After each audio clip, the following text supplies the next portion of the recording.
அதாவது சஞ்சு சாம்சனுக்கு ஜஸ்டிஸ் கேட்கறது நிறைய பேர் ஒரு வேலையாக பார்த்துட்டு வராங்கன்றது தெரியும் இல்லையா. ஆனால் T20 வேர்ல்ட் கப்பில் இன்கேஸ் சஞ்சு சாம்சன் ப்ளே பண்ணலைன்னா அது யாருமே கொஸ்டின் பண்ண போகிறது கிடையாது. அவரோட recent performances have been very very poor. இந்த வீடியோவில் சஞ்சு சாம்சனோட ரீசன்ட் ஃபார்ம் எப்படி இருக்குது அப்படிங்கிறத பற்றி கண்டிப்பாக பேசுவோம். அண்ட் மற்ற சில CSK and interesting cricket updates இருக்குது, அதெல்லாம் பற்றியுமே கண்டிப்பாக பேசலாம். வீடியோ கண்டிப்பாக இன்ட்ரெஸ்டிங்காக இருக்கும். வீடியோ தேடிட்டு மறக்காம சேனலை சப்ஸ்கிரைப் பண்ணிக்கோங்க.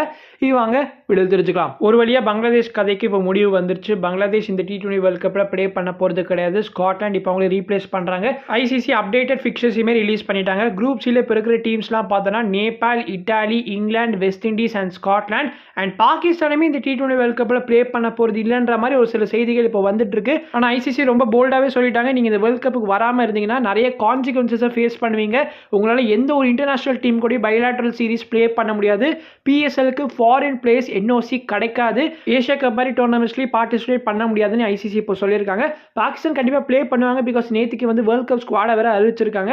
ஆனால் பாகிஸ்தான் கவர்மெண்டோட அப்ரூவல் வேணும் பிசிபிக்கு, அதுக்காக தான் வெயிட் பண்ணிட்டு இருக்காங்க. பங்களாதேஷ் இந்த வேர்ல்ட் கப் ஸ்கிப் பண்ணதுனால பிசிபிக்கு இப்போ 240 crores எஸ்டிமேட்டட் லாஸ்ன்னு சொல்லியிருக்காங்க. ஸ்பான்சர்ஷிப் வேரியஸ் அதர் ஸ்ட்ரீம்ஸ்லேருந்து வரக்கூடிய ரெவன்யூ வந்து இப்போ பிசிபிக்கு வரப்போகிறது கிடையாது. பாகிஸ்தான் மட்டும் அவங்க ஃபுல் மேட்சஸ் ஸ்ரீலங்காவில் ப்ளே பண்ணுறாங்க. ஆனால் பங்களாதேஷ் கேட்டப்போ மட்டும் ஏன் அலோவ் பண்ணல அப்படின்ற கேள்வி நிறைய பேருக்கு இருக்கு இல்லையா.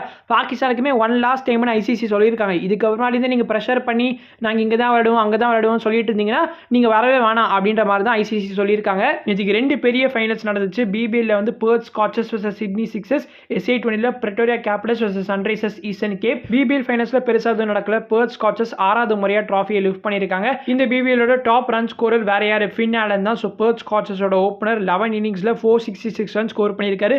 மோஸ்ட் நம்பர் ஆஃப் சிக்ஸஸுமே வந்து ஃபின் ஆலன் தான். மோஸ்ட் விக்கெட் சர்ப்ரைசிங்லி ஹாரிஸ் ஸ்டாஃப் மெல்பர்ன் ஸ்டார்ஸ் டீமுக்காக ப்ளே பண்ணியிருப்பாரு. ஹாரிஸ் ஸ்டாஃப் வந்து இந்த T20 வேர்ல்ட் கப் பாகிஸ்தானோட ஸ்குவாட்ல வேற செலக்ட் பண்ணல, அதுவும் பயங்கர கான்ட்ரவர்ஷியலா இருந்துச்சு. அண்ட் SA20 ஃபைனல்ஸ்க்கு வந்தனா லிட்டரலி ஒரு ரோலர் கோஸ்டர்னு சொல்லலாம். டெபால் வெல்ஸோட century went in vain, but seriously வேற லெவலான ஒரு நாக்கு. SA20ல பிரேவ்ஸோட மெய்டன் செஞ்சுரி இதுதான். லாஸ்ட் 3 இன்னிங்ஸ்ல 250 பிளஸ் 100. டீம்ல இருந்த மற்ற எந்த ஒரு பேட்டரும் 30 பிளஸ் கூட கிராஸ் பண்ணல. பிரேவ்ஸ் மட்டும் தான் தனியா ஒன் மேன் ஆர்மியா ப்ளே பண்ணிட்டு இருந்தாரு. இவன் வந்து லூசிங் காஸ்ட்ல வந்திருந்தாலுமே பிரேவ்ஸ்க்கு தான் பிளேயர் ஆஃப் தி மேட்ச் அவார்டை பிரசன்ட் பண்ணியிருந்தாங்க. பிரேவ்ஸ் ஒரு பிளைண்ட் ஸ்லாகர், அவருக்கு மேட்ச் அவேர்னஸ் கிடையாதுன்னு சொன்ன ஒவ்வொருத்தருக்கும் இப்போ பிரேவ்ஸ் காமிச்சிருக்காரு என்ன செய்ய முடியும்னு. லாஸ்ட் 3 இன்னிங்ஸாவே வந்து செம மெச்சூரா ப்ளே பண்ணியிருக்காரு. அதுலேயும் நேற்று கேமில் வந்து 1 for 2 இருந்தாங்க. ஒரு ஹை ப்ரெஷர் ஃபைனல்ஸில் வந்து செஞ்சுரி ஸ்கோர் பண்ணியிருக்கிறது not at all easy. SA20 ஃபைனல்ஸில் ஃபார் த ஃபர்ஸ்ட் டைம் ஒரு பேட்டர் வந்து செஞ்சுரி ஸ்கோர் பண்ணியிருக்காரு. 1 for 2லேருந்து 158 for 7 பிரிட்டோரியா கேபிட்டல்ஸ் ஃபினிஷ் பண்ணியிருந்தாங்க. Sunrisers Eastern Cape in return வந்து ரொம்ப கஷ்டப்பட்டு இருந்தாங்க. 48 for 4 ஒரு சிச்சுவேஷனில் இருந்தாங்க. மேட்ச் சுத்தமாக அவங்க கையை விட்டு போயிருச்சுன்னு தான் நினச்சோம், பிகாஸ் லாஸ்ட் லோன் பேரா வந்து மேத்யூ பிரெட்ஸ்கி அண்ட் ட்ரிஸ்டன் ஸ்டப்ஸ் தான் இருந்தாங்க. ஸோ இவங்க 2 பேரும் சேர்ந்து மேட்ச் முடிப்பாங்கன்னு யாருமே எதிர்பார்த்திருக்க மாட்டோம். ஆனால் செஞ்சு காமிச்சிருக்காங்க. ரிலேட்டிவ்லி 160 கீழே ரெஸ்ட்ரிக்ட் பண்ணதுனால தான் SECக்கு ஏர்லியாக விக்கெட்ஸ் ஃபாலோ ஆகியிருந்தாலுமே மேட்ச் வின் பண்ண முடிஞ்சிச்சு. இன்கேஸ் 190 or 200 சேஸ் பண்ணியிருந்தாங்கன்னா கண்டிப்பாக பிரிட்டோரியா கேபிட்டல்ஸ் தான் ஃபேவரட்ஸாக இருந்திருப்பாங்க. எனவே ஒரு சூப்பரான மேட்சாக இது இருந்துச்சு. சன்ரைசர்ஸ் ஈஸ்டர்ன் கேப் அவங்களோட 3rd டைட்டில் வின் பண்ணியிருக்காங்க. 2023, 2024 and 2026. So 2025 you all know MI captain win பண்ணியிருந்தாங்க. அப்பவும் ரன்னர்ஸ் அப்பா வந்து சன்ரைசர்ஸ் ஈஸ்டர்ன் கேப் தான் இருந்தாங்க.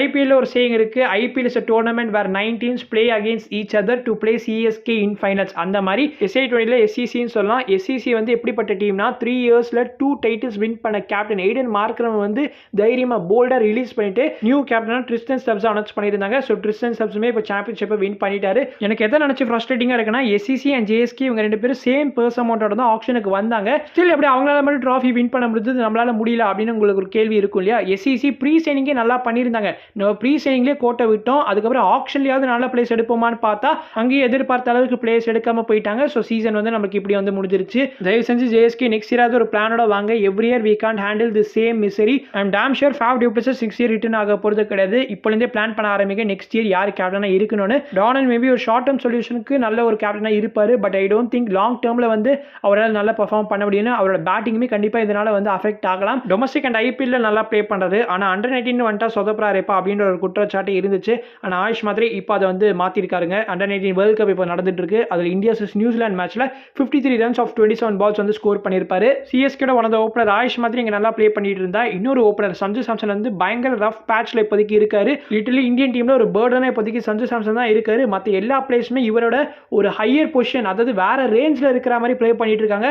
அபிஷேக் சர்மாலாம் அவர் ஹியூமன் தானா இல்லை ஏலியனா அப்படின்னு கேட்குற அளவுக்கு ஒரு பர்ஃபார்மன்ஸை கொடுக்குறாரு. இந்தியன் பேட்டர்ஸ்ல செகண்ட் ஃபாஸ்டஸ்ட் 50 ஸ்கோர் பண்ணியிருக்கிறது அபிஷேக் சர்மா தான். நேற்றுக்கு 14 பால் 50 ஸ்கோர் பண்ணியிருப்பாரு. ஃபர்ஸ்ட்ல obviously you will know Yuvraj Singh தான் இருக்காரு. 12 பால் 50 ஸ்கோர் பண்ணியிருக்காரு. பண்ணியிருப்பாரு இங்கிலாந்துக்கு எதிராக வேர்ல்ட் கப்பில். அதுவும் ஐகானிக் யுவராஜோட 6 பால் 6 அகேன்ஸ்ட் ஸ்டூவர்ட் பிராட் அந்த மேட்ச்ல தான் வந்திருக்கும். ஸோ அந்த ரெக்கார்ட் வந்து பீட் பண்ண முடியல அப்படின்னு சொல்லி அபிஷேக் சர்மாவே நேற்று போஸ்ட் மேட்ச்ல தான் பேசிட்டு இருந்தாரு. சரி, திரும்ப டாபிக் கொண்டு வந்தா India vs New Zealand T20 சீரிஸ்ல Sanju சாம்சனோட scores இப்போ நான் சொல்லிடுறேன். ஃபர்ஸ்ட் T20ல 10 ரன், செகண்ட் T20ல 6 ரன், நேற்றுக்கு ஒரு டக் அவுட், அதுவும் first ball of the இன்னிங்ஸ்ல duck out ஆகியிருப்பாரு. Since January 2025 T20 Sanju சாம்சனோட start செம டிசப்பாயிண்டிங்கா இருந்திருக்கு. ரொம்ப மட்டமா ப்ளே பண்ணியிருக்காரு. 26, 5, 3, 1, 16, 37, 0, 6, 0 9 இன்னிங்ஸ்ல 104 ரன்ஸ் தான் ஸ்கோர் பண்ணியிருக்காரு. Mostly Tilak Varma 4th or 5th T20க்கு அவைலபிள்னு சொல்லிட்டு இருந்தாங்க. அதனால திலக் வர்மா வந்துட்டாருன்னா சஞ்சு சாம்சனுக்கு இடம் கிடையாது. ஓபனர்ஸா இஷான் கிஷன் அண்ட் அபிஷேக் சர்மா கிளம்புறவங்க. நம்பர் 3ல வந்து திலக் வர்மா வருவாரு. Main problem with Sanju is inconsistency. ஏன்னா இதே சஞ்சு சாம்சனால ஒரு மேட்ச்ல வந்து 100 கூட போட முடியும்,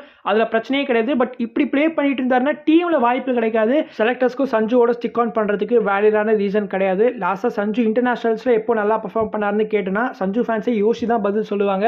everything is at the right place. Still சஞ்சுவால ப்ரூவ் பண்ண முடியல. ஃபேன்ஸ் கிட்ட இருந்து நல்ல பேக்கிங் இருக்கு, டீமுமே சப்போர்ட் பண்றாங்க, செலக்டர்ஸுமே சீரிஸ் ஆஃப்டர் சீரிஸ் வாய்ப்புகள் கொடுக்குறாங்க. பட் ஸ்டில் சஞ்சு ஸ்ட்ரகிள் பண்ணிட்டு தான் இருக்காரு. There seems to be no improvement in his batting. It's too early to predict சிஎஸ்கேக்காக நல்லா ப்ளே பண்ணுவாரா இல்லையா அப்படிங்கிறது இதை வச்சு நம்மளால டிசைட் பண்ண முடியாது. ஐபிஎல்னு வரப்போ சஞ்சு ஒரு கன்சிஸ்டன்ட் ரன் கெட்டரா தான் பாஸ் சீசன்ல இருந்திருக்கிறதுனால கண்டிப்பா நம்ம பிலீவ் பண்ணலாம். பட் இந்த ஃபார்ம் வந்து T20 வேர்ல்ட் கப்புக்கு மேபி கன்சர்னிங்கா இருக்கலாம். ஏன்னா T20 world cup next month ஆரம்பிக்கிறது. இந்தியன் டீம் இந்த வேர்ல்ட் கப்ல சஞ்சுவை பேக் பண்ணுவாங்களா ஆர் எல்ஸ் வேற பிளேயரை ப்ரிஃபர் பண்ணுவாங்களா இல்லையா அப்படிங்கிற உங்களோட ப்ரெடிக்ஷன்ஸை கமெண்ட்ஸ்ல போடுங்க. நான் முன்னாடியே பேசின மாதிரி தான் வீக் லிங்கா இருக்கிறது சஞ்சு சாம்சன் தான். இந்த பேட்டிங் லைனப்ல மற்ற எல்லாருமே கடப்பார பேட்டர்ஸா இருக்காங்க. ஸோ கண்டிப்பா எந்த ஒரு டோட்டலை போஸ்ட் பண்ணாலுமே இவங்களால சேஸ் டவுன் பண்ணிட முடியும் போல அந்த மாதிரி ஒரு டீமை செட் பண்ணி வச்சிருக்காங்க. அதனால சஞ்சு சாம்சன் எப்படியாவது தயவு செஞ்சு ஃபார்முக்கு வந்துருங்க. அதுதான் டீம் இந்தியாவுக்கும் நல்லது, நம்மளுக்கும் நல்லது. லாஸ்ட் அண்ட் ஃபைனலாக நம்ம தலை தோனி இப்போ அவரோட ப்ராக்டிஸ் செஷன் ஃபார் IPL 2026 சீசனை கிக் ஆஃப் பண்ணியிருக்காரு. வழங்க போல JSC அவரோட ஹோம் ஸ்டேடியம்ல தான் இப்போ ஆரம்பிச்சிருக்காரு. அண்ட் பேடப் பண்ற மாதிரி ஒரு வீடியோவுமே வந்து JSCயோட official Instagram handle I think release பண்ணியிருந்தாங்க. கண்டிப்பாக எல்லாருமே பார்த்துருப்பீங்க. இங்கே நான் அட்டாச் பண்ணுறேன், நீங்களும் பாருங்க. சரி ஓகே, இதோட இந்த வீடியோ முடிச்சுக்கலாம். நீங்கள் உங்கள் கருத்துக்களை மறக்காம கமெண்ட்ஸில் ஷேர் பண்ணுங்க. நான் உங்களை அடுத்த வீடியோவில் சந்திக்கிறேன். அது வரைக்கும் பீஷியஸ், பாய்.